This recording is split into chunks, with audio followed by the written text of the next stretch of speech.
Ce podcast a été réalisé avec l'aimable participation de Getty Images. Alors Christophe, qu'as-tu donc dans ton panier aujourd'hui? De quoi tu vas parler dans Zapcast numéro 2? Bien, je vais parler d'un podcast vidéo francophone qui s'appelle Geeking. D'accord. Dire de quoi il s'agit. Très Et bien. toi? Eh ben, écoute, moi je vais parler d'une web-série. Il y en a beaucoup en ce moment qui fleurissent sur Internet. Il y a de tout, hein, du très mauvais, du très bon. Et là, c'est une très bonne. Et qui s'appelle Anyone But Me. Bon. Donc, on y va, hein, on lance le générique. C'est pas plus parti. longtemps.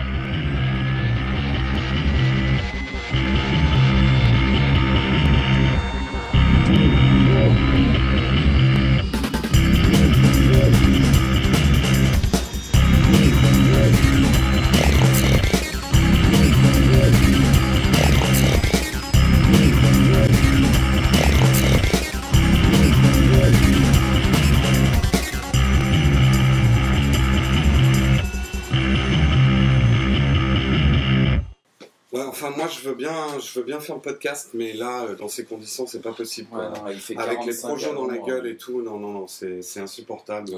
Ouais. On pourrait faire un podcast audio, hein, à la limite. Hein. Ou alors, Mhm. on fait appel à nos services magiques. Ah, pas con ça. Hein? On tente le coup? À 3. Allez, 1, c'est parti. 2, 3. Ah, bah c'est quand même mieux là. quand même mieux, Ah, là, là, ouais. on respire au moins. Hein. Ouais. Il manque quand même quelque chose, un truc. ouais. Allez, on essaye. 1, 2, 2, 3. 3. Ah, bah Ah, voilà, voilà. là, c'est nickel. Ah, là, d'accord. Ouais. Il manque. Ah, ça serait Encore pas un mal petit quand truc, même ouais. des nanas en maillot de bain là, pour nous passer de la crème et tout. 3. Allez, 1, 2, 2, 3. 1, 2. 3. Ah putain, merde, ça marche pas. Eh merde. Bon bah écoute, hein, on va déjà se contenter de ça. Hein. Bon bah, Chin, bienvenue Chin. sur Zapcast numéro 2, hein, Ouais, sur notre petite île paradisiaque, exactement. où on va vous présenter un peu les podcasts qui vont faire fureur cet été. Voilà, on espère que vous passerez de très bonnes vacances et que vous nous emmènerez sur la plage, puisque nous ne partons pas en vacances pour continuer On déteste. à miner le net pour trouver les pépites. Hein Bon bah on va commencer tout de suite. Bah, on va commencer tout de suite. Toi, tu veux Alors, nous parler de quoi là? Ouais, le podcast dont je vais vous parler aujourd'hui s'appelle Geeking. Geeking, c'est un podcast vidéo français francophone réalisé par Cédric et Julien. C'est un podcast qui parle de la culture geek sous toutes ses formes. Donc, technologie, ils font des essais de nouvelles technologies, musique, Ciné, comics, jeux vidéo, enfin toute la culture hélicoptère. geek. Hélicoptère, vous verrez pourquoi. Toute la culture geek sous toutes ses formes. D'ailleurs, leur signature, c'est « On partage la culture geek ». Alors, je crois qu'on a une petite exclusivité pour Zapcast Ouais, numéro 2. ouais, on vous a préparé une belle petite surprise et nous aussi, ça a été une belle surprise pour nous. On a rencontré Cédric à l'occasion de la première Comic Con. Complètement par hasard. Hein. Ouais. C'était pas du tout prévu. Non, pas du tout. Non. Cédric nous a très gentiment accordé une interview dans le cadre de la Comic Con où on l'a rencontré pour nous parler justement de Geeking. Donc j'ai réussi à l'interviewer. On va tout de suite regarder ça et puis Bon, on se retrouve on derrière. se retrouve Hein, juste nous, après. Nous, de toute façon, on a de quoi faire. Hein. Voilà. Allez, et Chin. Salut à tous, bienvenue dans cette interview exceptionnelle de Zapcast. Aujourd'hui, on reçoit Cédric Bonnet de Geeking. Merci de nous donner cette interview. Alors, une première question, c'est quand et comment t'es venue l'idée de créer Geeking, le podcast et le blog? Alors en fait, ça fait maintenant un peu plus d'un an qu'on s'est lancé. Comment m'est venue l'idée? J'ai abandonné un blog de geek que je tenais il y a quelques années et je me suis dit je vais relancer le truc. Et surtout, ce qui me tenait à cœur, c'était de lancer quelque chose qui soit différent de ce qui se fait ailleurs. C'est-à-dire pas faire que du high-tech, tout ça, parce que pour moi le geek c'est pas juste du high-tech, et loin de là même. Toute une culture, tout ça, et je voulais faire partager ça. Les films qui m'ont fait triper, parce que c'est vraiment ça, dans la culture geek, c'est pas forcément du grand cinéma, mais c'est du cinéma qui parle aux grands enfants que nous sommes. Donc voilà, les jeux vidéo, je voulais partager tout cet aspect-là, la BD et tout. Et puis j'ai cherché, dans iTunes et tout ça, si quelque chose existait, et il existait rien. Donc je me suis dit, bah, allez, c'est parti, voilà. Et je concevais pas de faire un blog sans faire un podcast. Peut-être ça c'est plus américain peut-être, parce que là-bas il y a beaucoup de podcasts, tout ça. Et je me suis dit, bah, ouais, allez, tant qu'à faire, au moment où on lance le blog, on lance le podcast. Et donc du coup maintenant on en est au numéro 39 du shortcast et numéro 30 du gros podcast. En gros on en fait un par semaine, sauf les semaines où on est un peu occupé, quoi. D'accord. Justement, tu parlais de podcasts américains. Est-ce que toi, t'en regardais beaucoup avant de concrétiser le Geek Inc? Alors ouais, j'en regardais pas mal. Il y en a un que je retiens, c'est Dignation. D'ailleurs, on est fortement inspiré de Dignation. Bon, ouais, pour moi, c'est le format en fait qui convenait, je pense, au partage de nos idées, de nos envies et de notre passion en fait. C'est vraiment ce format-là, discuter autour d'un verre entre potes et pas faire un truc trop journaliste entre guillemets. On se veut pas du tout journaliste, hein. On donne nos avis de geeks et de passionnés. Donc des fois on dit des grosses bêtises, mais on les assume, hein. Et puis après il y en a certains qui disent oh, vous êtes des bibles, machin, nana. Ben non, pas du tout en fait. On est comme tous, hein. On vit notre passion à fond, on veut la faire partager. Voilà. Et donc qu'est-ce qu'on regardait? On regardait Dignation, Totally Rad Show, enfin voilà. Que des bonnes références. Justement, par rapport au côté non journalistique de Geek Inc, je pense que ça t'a pas échappé. Il y a eu une petite polémique avec Léo Laporte il y a quelques semaines sur le fait qu'on lui reprochait de ne pas être objectif. C'était un de ses propres chroniqueurs qui lui a reproché de ne pas être objectif dans la présentation du Palm Pre. Est-ce que ça, c'est des critiques auxquelles vous êtes parfois exposés, Julien et toi, et comment vous gérez ça? Alors, clairement, on est tout le temps exposé à ça. On nous dit tout le temps qu'on n'est pas objectif, tout ça. Comment on leur répond? On est des consommateurs. C'est-à-dire que nous, on ne se fait pas offrir les produits et puis on donne l'avis qu'on a envie de donner dessus, quoi. C'est-à-dire que moi, je suis plutôt fan d'Apple. Donc forcément, je vais avoir un avis super biaisé et aller à fond dans j'adore ce qui est fait, machin. Et Julien, au contraire, même, c'est ça qui est pas mal, c'est que lui contrebalance. Souvent, il dit ouais, attends, il n'y a pas que Mac dans la vie, hein, Windows 7, tout ça. J'aime bien faire le troll sur ça, et lui me rattrape là-dessus. Et c'est vrai qu'on nous reproche assez souvent de ne pas être objectif. Mais après tout, on n'est pas journaliste. Enfin, à aucun moment j'ai signé une charte de déontologie. Et puis, tant pis. Enfin, les gens le savent et c'est gratuit. Après tout, on le fait par passion. On passe du temps dessus. Je comprends que les gens nous donnent des conseils pour nous améliorer, ça, il n'y a pas de problème. Mais on a les pires accusations, hein. Ça, c'est évident, mais il faut que les gens se rendent compte que c'est du temps passé pour partager notre passion, leur produire une petite émission, quand même, tu le sais, hein, c'est pas facile. Trouver un rythme, on a une vie à côté, on n'en vit pas. Si demain j'en vivais, ouais, je serais même plus critique avec moi.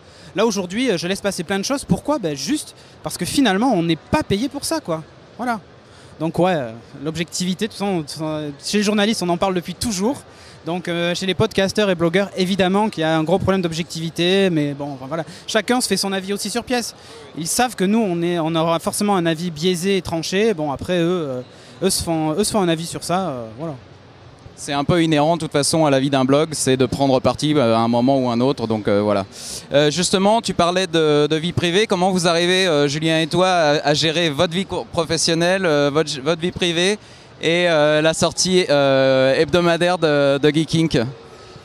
Ouais, alors j'ai madame qui est derrière la caméra en fait. Ouais, attention, il faut que je fasse super gaffe à ce que je dis. Ouais, c'est vrai que ça prend beaucoup de temps. Ce qu'on fait, c'est qu'on essaie d'enregistrer si possible je vais livrer un secret de fabrication. On enregistre si possible les podcasts, on enregistre plusieurs d'affilée, quand on peut. Comme ça nous fait un peu moins de temps de montage. Sinon, on se prend une soirée et puis moi, un soir, je me couche pas. Je vais pas rejoindre madame au lit. Et donc, du coup, je monte le podcast et je le mets en ligne, quoi. Voilà. Bon, on le gère comme ça. Après, je pense que Julien, tu m'en voudras pas si je dis ça, mais Julien a un peu plus de temps pour lui puisque je me tape tout le montage. Donc, on vient d'apprendre que Julien est un branlot. Eh oui, les absents ont toujours tort. Justement, puisqu'on aborde ce point-là, il y a quelques semaines, on t'a vu présenter un numéro de Geek Inc sans Julien. Est-ce qu'il y a de l'eau dans le gaz dans votre couple? Est-ce que tu veux en parler exclusivement pour Zapcast? Non, il n'y a aucun problème avec Julien. C'est juste que ce jour-là, il n'était pas disponible et moi-même, j'étais à Paris. Et donc j'ai enregistré avec un autre membre de Geek Inc. Et au total, on est 9 sur Geek Inc. C'est une industrie, hein, Geeking. Non, on est 9 dessus. Sur le podcast, c'est vrai que c'est plutôt Julien et moi, mais il y a Alexandre qui a produit il n'y a pas longtemps un super shortcast sur Batman. Donc c'est vos ego trips en fait pour les scuders sur Scuds. Voilà, sauf que là c'est le rédacteur qui les produit sur un sujet en particulier, tout ça, bon voilà. Et donc non, il n'y a pas du tout d'eau dans le gaz et j'essaie de tourner. Bon, c'est pas facile parce qu'on est sur Bordeaux, donc nous comme on est les deux à côté, c'est facile de tourner ensemble. Mais Sébastien, vous le verrez plus souvent d'ailleurs. Puisqu'il s'est bien pris au jeu et il a décidé d'en faire d'autres, donc on le retrouvera. Mais en fait, c'est ouvert à tout le monde. Hein. Et d'ailleurs, on va peut-être lancer une tournée bientôt. Donc on fera une annonce sur Geeking. Mais là, vous avez la primeur. On ira filmer chez les gens qui nous inviteront dans leur salon. Donc voilà, ça va être assez sympa. J'irai podcaster chez vous, donc très bientôt. Une autre question, justement. Est-ce que tu penses qu'il y a un avenir pour des podcasts professionnalisés en Europe ou en France, comme c'est le cas aux États-Unis, avec notamment Alex Albrecht qui en a fait son métier et qui en vit. Est-ce que tu penses que ça c'est possible chez nous ?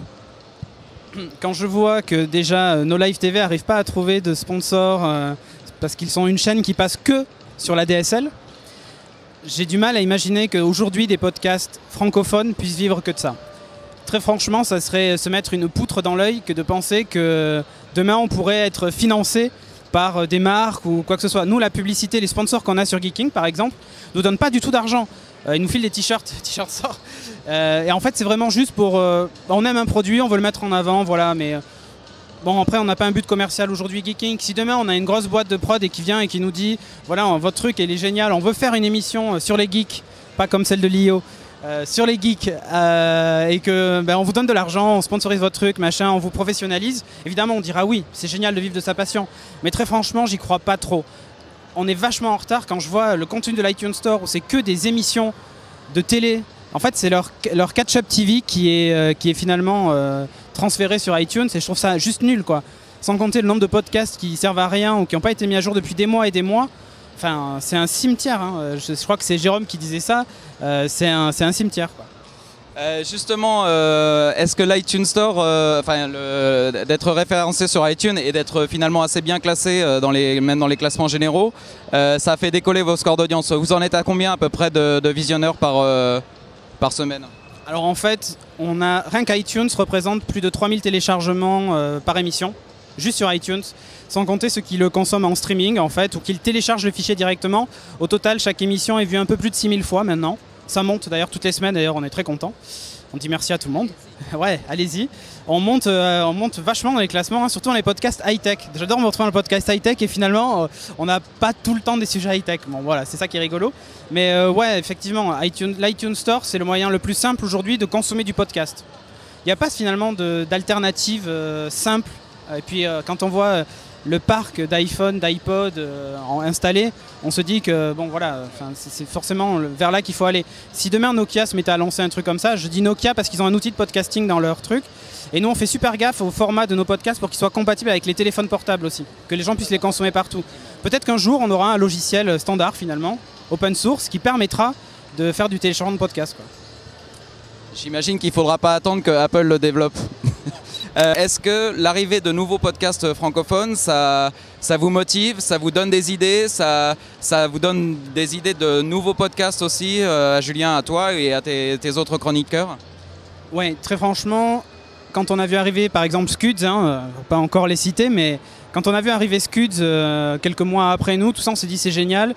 Je vais en citer un autre qui aujourd'hui n'est peut-être pas au niveau qualité qu'il mérite, qui est pas mal aussi, qui s'appelle Dans ton pod, qui n'est pas exceptionnel, mais c'est le début, il se lance comme nous au début. Je veux dire, ça fait plaisir de voir arriver tous ces gens-là et se dire finalement on n'est pas seul. Parce qu'au départ, j'avais l'impression d'être seul sur ce segment-là et de me dire, mince, dans l'iTunes Store, quand je regarde, je suis entre France Info et je sais pas quoi, et qu'est-ce que je fais là, quoi. Et il manque en fait, si on veut consommer du podcast comme les Américains, il y a des podcasts sur tout, mais vraiment sur tout. On est obligé de se les taper en anglais, quoi. Et les podcasts francophones, ça manque vraiment. Et d'ailleurs, j'ai pas regardé un peu ce qui se fait vers la Suisse et la Belgique, ni le Canada. Il faudrait peut-être jeter un coup d'œil. Peut-être qu'eux sont peut-être plus en avance, je sais pas. Mais ouais, dans la podcastosphère francophone, finalement, je trouve qu'il n'y a pas beaucoup de monde. Alors nous, ça nous motive à continuer parce qu'on se dit si demain on arrête, il va rester que Scuds et ça on n'est pas d'accord. Et Zapcast. Donc non, on veut vraiment, ça nous donne des idées quand on a envie justement de lancer de nouvelles émissions, des numéros spéciaux, tout ça, on a plein d'idées sur ça. Il manque un truc au podcast, c'est finalement l'interactivité avec le public parce qu'on fait que du différé, c'est pas du live. Ça sera peut-être la prochaine étape de pouvoir faire des émissions en live, mais c'est un peu plus compliqué déjà de motiver des gens à nous regarder en live. On n'arriverait jamais à avoir sur Geeking par exemple 6000 personnes qui nous regardent en live. Voilà. Et pour conclure, est-ce que tu as des projets que tu peux révéler à Zapcast, des projets avec Julien, passer un permis d'hélico ou faire un bébé ou... Non, avec Julien, j'ai pas ça. Julien va bientôt se marier d'ailleurs. Hein. Je vous ferai un petit billet sur Geeking. Voilà, le seul projet de Julien dans l'immédiat, je pense, c'est se marier.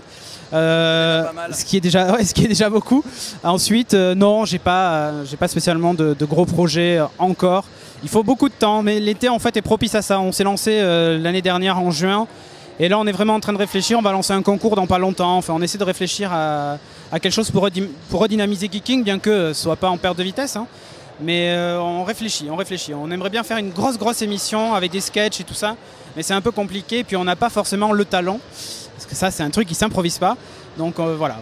On essaie même d'approcher des gens, faire des interviews, des trucs qu'on ne fait pas jusqu'à présent. Cédric, merci beaucoup. On va rendre l'antenne.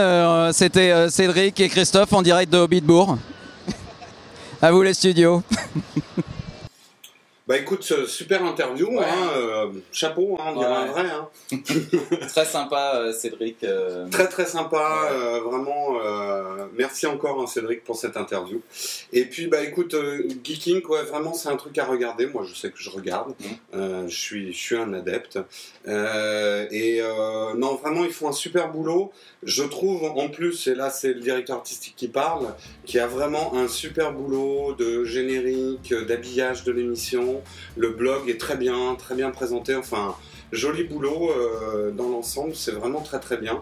Et on souhaite beaucoup de petits-enfants, à Julien et à Cédric, beaucoup de petits geeking. Donc maintenant ils commencent à faire tourner des chroniqueurs. Oui, ils ont 9 chroniqueurs, comme il le disait dans l'interview, ils ont 9 chroniqueurs qui travaillent sur le blog, qui de temps en temps aussi font ce qu'ils appellent des shortcasts, c'est-à-dire des formats très courts de podcasts qui durent environ 3 minutes sur un sujet précis, que ce soit la sortie d'un DVD, d'un jeu vidéo ou d'un film. Donc voilà, c'est vraiment très bien les gars, continuez comme ça, en tout cas nous on vous suivra très régulièrement. Et voilà. Et toi Jérôme alors? Eh ben écoute, moi je vais parler donc d'une web série. Alors c'est vrai que c'est assez tendance, on va dire, en ce moment, il y a beaucoup de web-séries, on vous en parlera souvent, hein, il y a The Guild, etc., beaucoup de web-séries de qualité qui sortent, il y a beaucoup de merde hein, aussi, ça on peut le dire, donc on est là pour faire le tri, hein, donc profitez-en. Et là, moi j'ai déniché vraiment ce que j'appelle une pépite, Anyone But Me, donc une série américaine, et... alors avant de rentrer un petit peu dans ce que c'est que Anyone But Me, c'est très intéressant d'où ça émane. En fait, Anyone But Me, vous la trouverez sur Strike.tv. Et Strike.tv, comme son nom l'indique en anglais, est une chaîne web qui émane de la grève des scénaristes de Hollywood de 2007. 2007. La retentissante grève des scénaristes. Ouais, qui a fait que beaucoup de vraies séries ont été tronçonnées, enfin voilà. Et donc l'idée c'est de faire des web-séries. C'est un peu de l'autofinancement, enfin bon, il n'y a pas de grande chaîne derrière, en tout cas pour l'instant. Ils essaient de gagner un petit peu d'argent avec ça, donc allez voir, il y a beaucoup de séries à voir là-bas et des trucs, on vous en parlera souvent. Donc voilà, ça c'est Strike. Alors, Anyone But Me, spécifiquement, ça n'émane pas de n'importe qui non plus. Les plus anciens d'entre nous se souviendront peut-être d'une série qui a un titre français complètement pourrave, Angela 15 ans. Le titre original étant My So-Called Life. My So-Called Life. Et, avec Claire Danes. Avec Claire Danes. Et également plus récemment de L Word, qui est donc une série... sur la vie quotidienne des lesbiennes. Donc en fait c'est la productrice et la scénariste, c'est Susan Miller et Tina Cesa Ward qui sont derrière le projet Anyone But Me. Et donc l'histoire, c'est une histoire d'amour d'adolescent, un peu comme Angela 15 ans, avec la particularité, c'est que c'est deux adolescentes qui sont amoureuses l'une de l'autre, donc qui sont lesbiennes, qui vivent à New York, qui vivent dans une très grande normalité. C'est pas du tout une série sur ah là là, j'ai fait mon coming out, machin, etc. Parce que ça, c'est dépassé pour les jeunes générations. Enfin, l'homosexualité dans les grandes villes est quelque chose de complètement banal, Plus même du au tout lycée. tabou et pas du tout marginal, donc... Et donc après le petit angle de la série pour qu'il y ait quand même une histoire, c'est qu'une des deux doit déménager à peu près 30 minutes de New York, mais dans une banlieue qui est un tout petit peu plus conservatrice, même si encore une fois c'est pas vraiment le sujet de la série. Alors c'est sûr il y a des petites gênes par rapport à son homosexualité, mais c'est plus une histoire banale avec l'histoire de la distance. Sachant que pour deux adolescents, 30 minutes de distance, ça peut être beaucoup. Et c'est alors vraiment, c'est extrêmement bien joué. Ouais, moi c'est ce qui m'a vraiment marqué, c'est la qualité d'interprétation de ces très jeunes acteurs. On sent vraiment être en passe de devenir professionnel parce que la qualité de jeu est là. Hein. Ouais, il n'y a pas de souci là-dessus. La qualité aussi de tournage, moi je trouve, est faramineuse par rapport aux moyens qui sont développés. On dirait, bon, alors la télé n'est pas le pinacle, hein, il y a des choses bien meilleures sur Internet, mais là c'est une série qui pourrait passer tout à fait sur la télé, oui. même en Sans termes danger. de tournage, de montage, de lumière et tout ça, ça dépasse largement pas mal de grosses bouses qu'on voit à la télé. Clairement. Qui sont tournés avec beaucoup plus de moyens. Donc voilà, c'est vraiment l'exemple à suivre. Trêve de bavardage, on va peut-être se regarder un petit extrait. Vous avez vu derrière nous le trailer pendant qu'on parlait. On va vous laisser quelques minutes avec les deux héroïnes de Anyone But Me. Et vraiment, pour nous, c'est la série web de l'été. Très très bien à regarder, absolument. À tout à l'heure.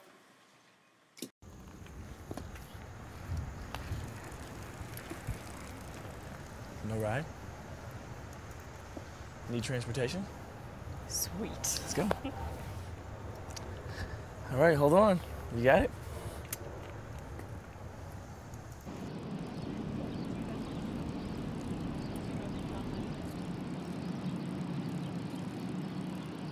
Right here? Yeah. Thanks for the side tour of the burbs. I'm just trying to educate you. You know I've seen houses before, Look, if you're gonna diss me, then but you I've can... never seen them from the back of a badass bike. Anytime. Oh, look, I gotta get going. I gotta catch a train back to the city. Oh, you going to see your boyfriend? Girlfriend? Really? Hey, it's cool, Is it? isn't it? What, you don't think we have gay people around here? Do you? I don't always know how people are gonna react to me either. Because... Black, white. I'll keep your secret if you keep mine. Look, you better get going. Girls don't like to be kept waiting. Peace out. See ya.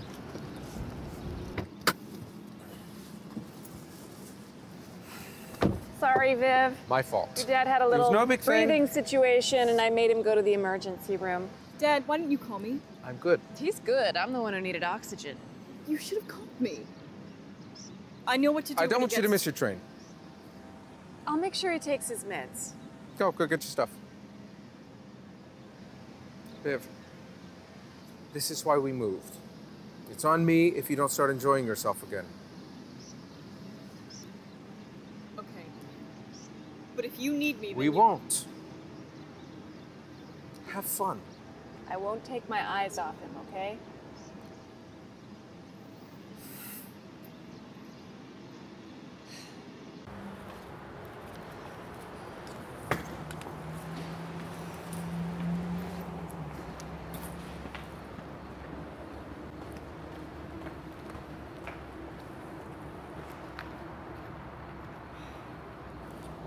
Hey, Esther.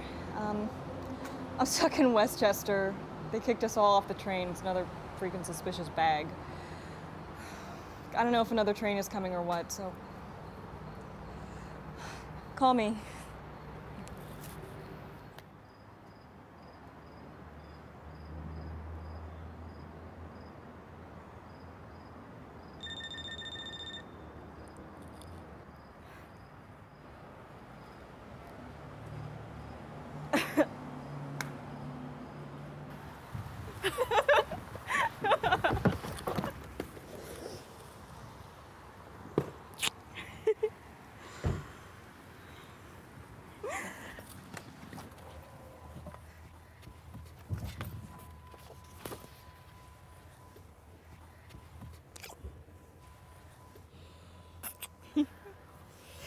Good thing I'm not driving. Donc on profite de cette ambiance tropicale pour dire quelques petits mots de notre sponsor. Tropical. Getty Images, on les connaît, enfin les gens qui travaillent beaucoup avec de la photo les connaissent forcément puisque c'est le leader mondial de la diffusion de photos sur Internet. Ce qu'on sait peut-être moins, c'est que... En fait, ils ont beaucoup de vidéos aussi et de sons que vous pouvez acheter si vous faites de la production sur Internet.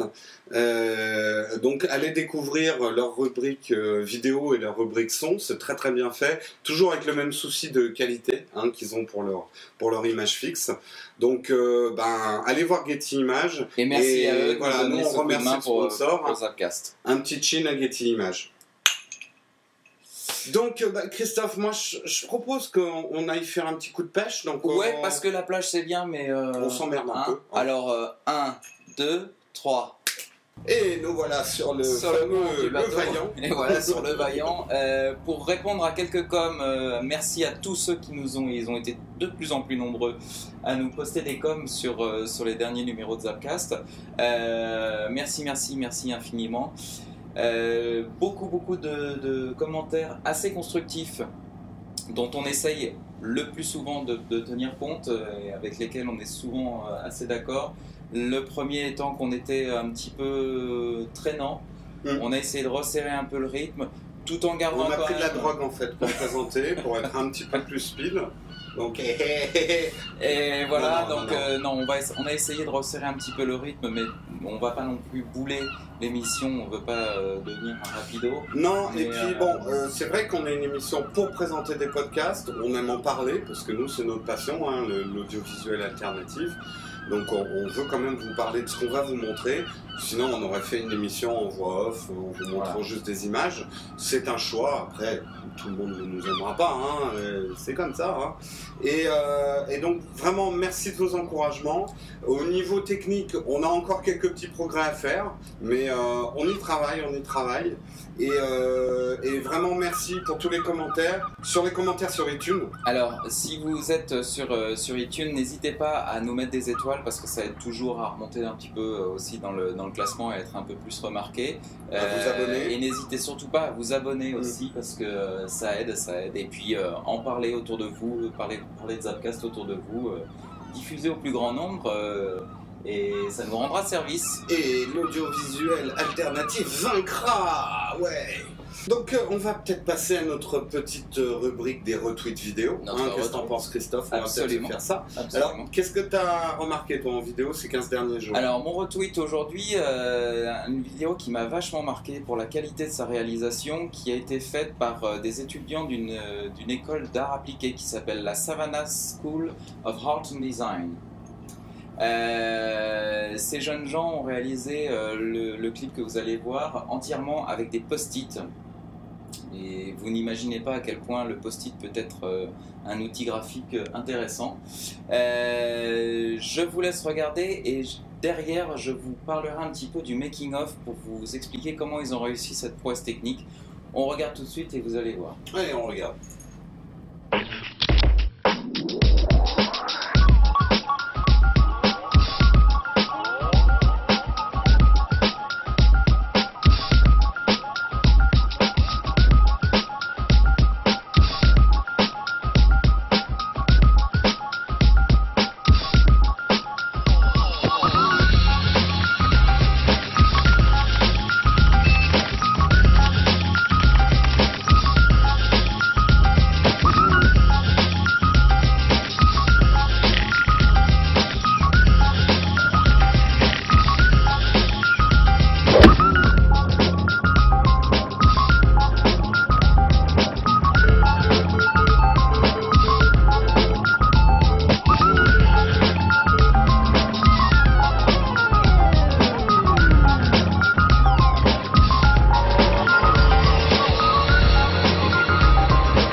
qui vous scotche au mur. Qu'est-ce qu'on rigole sur Zapcast, putain. Bon, alors comment ils ont réalisé ça? Eh ben, très simplement, en fait, très simplement, tout est relatif. Ils ont d'abord filmé une séquence témoin du gars devant son mur, et après ils ont fait une simulation de leur animation sous Flash, ce qui leur a permis de faire une espèce de gabarit de trame pour savoir où placer les post-it, combien en placer, dans quelle position, etc. Et ce qui donne ce côté très pixel art en stop motion. Moi j'adore ce genre de trucage un peu à la Gondry, un mélange de low-tech et de high-tech. Je trouve ça vraiment franchement, le web pour ça c'est génial, c'est de voir ce genre de choses, ce genre de projets qui peuvent se diffuser au plus grand nombre. De l'animation ça a toujours existé, mais c'était un peu dans des salons, pour des happy few. Et là, on peut vraiment profiter de ce genre d'image et de cette créativité. Et pour ça, j'aime Internet, je le dis aujourd'hui, j'aime Internet. Mais oui. Et Internet a besoin d'amour. Et toi, Jérôme? Eh bien, écoute, tu vas nous retweeter. moi je vais parler d'une publicité. Non, ne tapez pas. Je vais parler d'une pub, d'une pub destinée à buzzer un peu. Là, c'est pub virale, on en voit de plus en plus. Mais celle-là, elle est vraiment très très bien parce qu'ils n'ont pas sorti les grosses ficelles du viral. Avec des images choc ou ce genre de trucs. Réalisation impeccable, discrète, de bon goût. C'est drôle sans forcément être grotesque. Et alors là où c'est très fort, c'est qu'en fait c'est une pub pour la Poste. Et ça a tellement bien buzzé que moi je l'ai découvert par un retweet de Kevin Rose, qui est un présentateur de Dignation aux États-Unis, qui l'a trouvé pas mal. Donc ils ont tellement buzzé que pour un service de la Poste française, la vidéo a fait le tour du monde. Et attirer l'attention de Kevin Rose et qu'il fasse un retweet, c'est que vraiment ça l'a... Non, moi tous les jours il retweet. Je lui raconte le café que je prends le matin et il me retweet. Mais tu sais qu'il ne t'écoute pas. Bon, on regarde tout de suite. On regarde tout de suite. Alors, comment envoyer une lettre recommandée depuis son ordinateur? On se connecte sur le site de la Poste, on suit les instructions, voilà. On charge son texte, ça prend quelques minutes, rien de compliqué. On valide, la Poste imprime la lettre et l'envoie au destinataire. Yep, c'est parti. Qu'est-ce que c'est?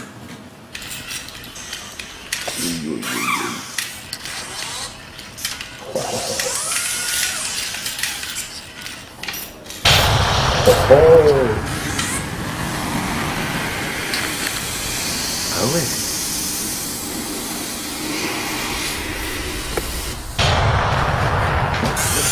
Wow. Wow.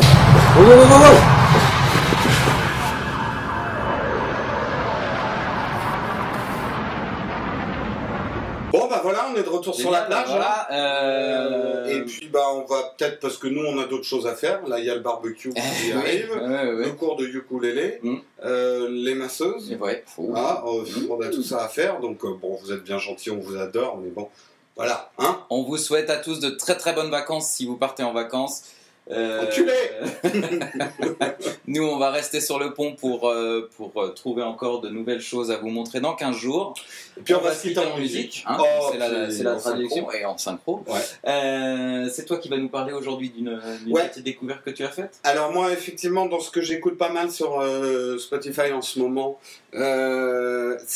alors je trouve que c'est vraiment bien à mettre dans sa bagnole quand tu pars en vacances. Pour peu que tu aies une décapotable ou de l'imagination, tu te croirais sur une route longeant la plage de Malibu, Californie, années 70, du country rock, avec des voix, enfin vraiment ça le fait bien. Et pourtant, c'est pas du tout un groupe de cette époque-là. Que nenni, c'est 07, qui se sont fait découvrir genre en 2003 avec un très bon remix qu'ils avaient fait de Radiohead. Ouais. Et là, c'est leur troisième album qui s'appelle The Garden, qui est sorti en 2006. Et vraiment, un très bon album. Bon, c'est pas... Mais très agréable. Très agréable à écouter. Et super pour la route des vacances. Je le conseille vraiment pour la route des vacances. Donc, téléchargez-le. Sur également. Ou sur Amazon, puisque Amazon, maintenant, on peut télécharger. Et ouais. Puis d'autres, enfin voilà, achetez-le pour cet été, vous mettez ça dans votre bagnole et vous partez en vacances et c'est nickel. Et nous, bah on vous dit au revoir. Et on vous retrouve dans 15 jours. En attendant, n'hésitez pas à nous poster vos coms sur zapcast.tv. Et vous remarquerez que Christophe est un buveur à la petite semaine. Je bois moins que Jérôme, mais peut-être parce qu'il est plus sous le soleil que moi. C'est vrai. Allez, à dans 15 jours, ciao. Ciao, ciao.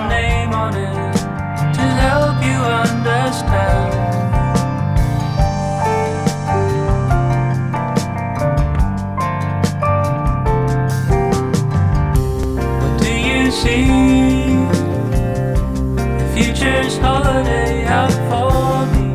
Just let me know where we go after the fall.